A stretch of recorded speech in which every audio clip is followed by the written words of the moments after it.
Казахтың мақал мәтелі, казахские пословицы и поговорки. Сөйлеген себеді, тыңдаған орады. Сказывающий сеет, внимающий жнет. Ұлы сөзде ұят жоқ. Великое слово не знает стыда. Шешеннің сөзі мерген, шебердің көзі мерген.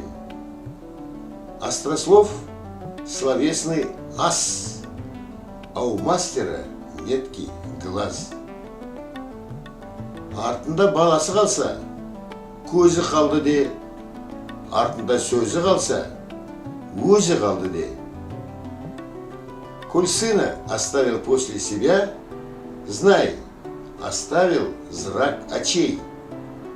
Знай, оставил сам себя, коль оставил смак речей. Суды ішім тоқтатар, сөзді шын тоқтатар.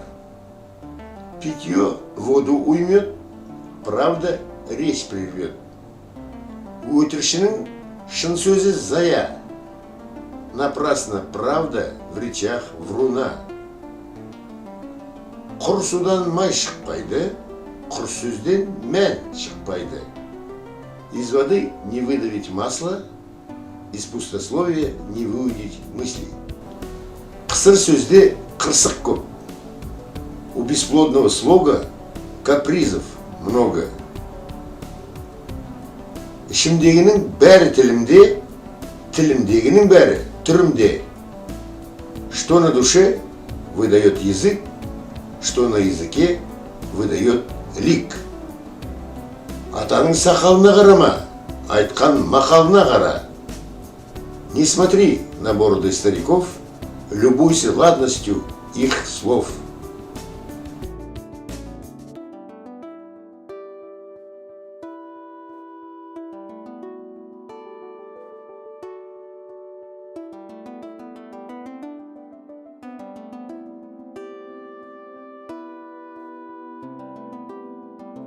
Сценарийдің авторы аударған, оқыған Бекет Қарашин.